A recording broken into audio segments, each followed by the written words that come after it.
તો finally જમકુડીનું trailer આવી ગયું છે. ટ્રેલર જોતાં જોતાં બે ફિલ્મોની વાઇબ આવી મને, ભૂલ ભુલૈયા અને સ્ત્રી. એવું નથી કહેતો કે બંને ફિલ્મની કોપી છે કે બંનેનું મિક્સ કરીને બનાવેલી છે, પણ વાઇબ એવી આવે છે. પહેલું તો જમકુડીને આ લોકો શોધે છે અને ક્યાંક ને ક્યાંક એવું લાગે છે કે ફિલ્મમાં આપણને જે માનસી પારેખનું કેરેક્ટર છે એ આખી ફિલ્મમાં વચ્ચે વચ્ચે આપણને એવું બતાવશે આ લોકો કે માનસી પારેખ જ ક્યાંક ને ક્યાંક જમકુડી તો નથી ને. જેમ શ્રદ્ધા કપૂરની ફિલ્મ સ્ત્રીમાં આપણને એવું લાગતું હતું કે શ્રદ્ધા કપૂર છે નથી, એ જ રીતનું જમકુડીમાં પણ ક્યાંક ને ક્યાંક માનસી પારેખ જ પોતે જમકુડી છે નથી વાળું આખી ફિલ્મમાં કદાચ ચાલ છે એવું મને લાગે છે.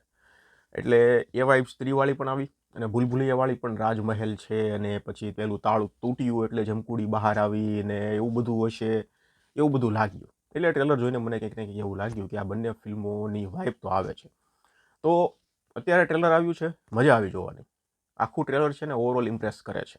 બીજીએમ પણ જોરદાર છે, જે સીનને મોટો બનાવશે. બીજીએમનું મહત્વ હોરર ફિલ્મમાં વધારે પડતું હોય છે, એટલે અત્યારે બીજીએમ છે ટ્રેલરમાં ઇમ્પ્રેસ કરે છે.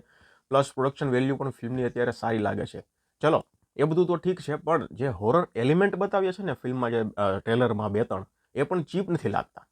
એટલે આશા કરીએ કે આખી ફિલ્મમાં ઇમ્પ્રેસ કરે. ટ્રેલરમાં તો જોકે જે સારું હોય એ જ બતાવવાનું હોય, પણ આપણે આશા કરીએ કે ફિલ્મમાં જેટલા હોરર એલિમેન્ટ છે ને એ ચીપ ના લાગે, બસ જામવા જોઈએ. બોલિવૂડને ટક્કર ન મારે તો કાંઈ નહીં, પણ બોલિવૂડ લેવલના તો એટલીસ્ટ હોવા જ જોઈએ.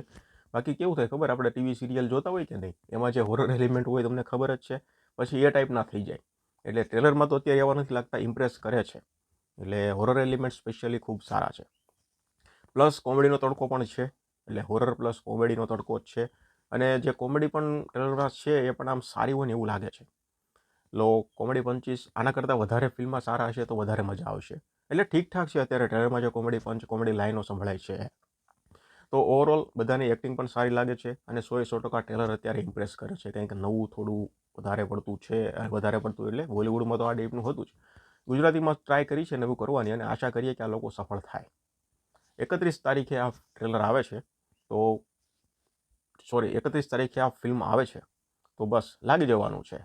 ફિલ્મ આવે પછી ખબર પડે કે કેટલું નવું છે, શું છે.